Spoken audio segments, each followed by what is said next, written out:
I'm going to talk about how to make those panels underneath those windows. So what first thing I want to do is get my measurements from where I want my panels to be. So, and then I'll find me a spot on a window that I basically want the legs to be, that kind of makes sense with the glass. So we're going to get our level lines.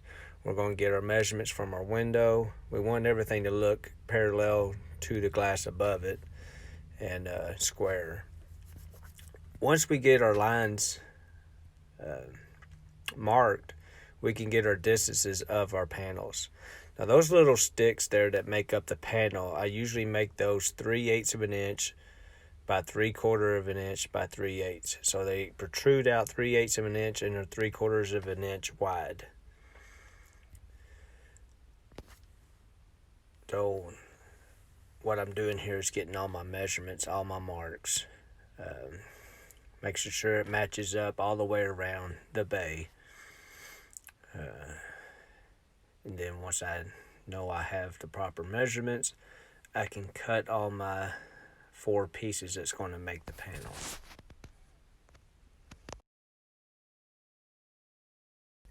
So when I cut my 4 pieces, the bottom part that makes the panel is just going to be cut square to straight. The header will have a 45 on each side, as you see there. The legs will be a 45 on the bottom side that will lap over the seal, and a straight on the top because the header has a 45 that will go over the leg. So when we put these on, we're going to start with the bottom piece. We're going to put the bottom piece on where we have our marks. So if you have your layout correct and where you want it, you know where to put it. You got everything cut. Now we can pre-drill our holes. I pre-drill the hole because trying to put a trim nail through that aluminum is going to bend it and smash it before it goes through there. And the best way to prevent that is to pre-drill it and then put your trim nail in there. I'm putting that trim nail where the miter will cover it. That's what you want. You want to be able to cover that nail so we're not going to see it. So it's in the very top corner, and you will see that this leg will actually cover over that nail. All right.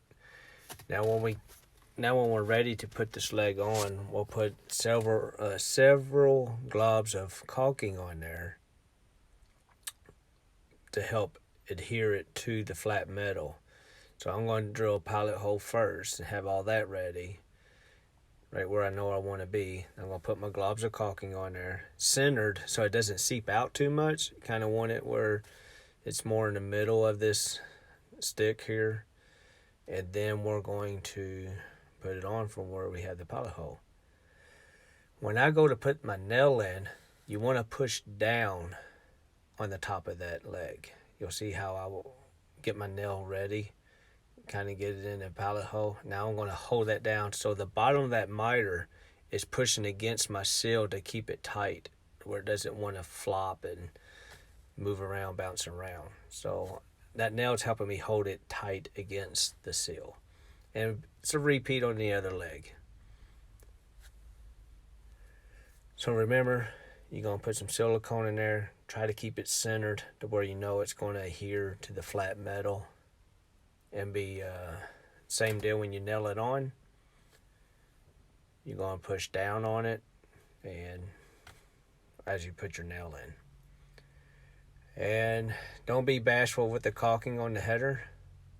Several globs of silicone that centered where it protrudes out. See how big those globs are. So when I press it on, it isn't technically going to ooze out everywhere, but it's going to adhere it to this metal. We're not going to have any nails here because basically when this is done, I don't want to see any nails. I want this to, I kind of want people to go, hey, how's that held on there? A lot of times what you run into is the miters might not want to stay tight. So that's what we got painter's tape for. Make sure you run a really clean, nice bead of silicone all the way around. And don't get all sloppy with it now. You done did this good, so make sure you got clean caulk work. This is a clean caulking. So when you see how my corner's kind of wanting to bounce out on me, I'll just put some painter's tape on that. I got more work to do on this job. Put that on there, let that set for a little bit and help keep it a little more tighter while I'm wrapping the rest of these windows up. And so what you'll have is just a nice professional look, and it just looks really clean, and a lot of people love this. Thanks for watching.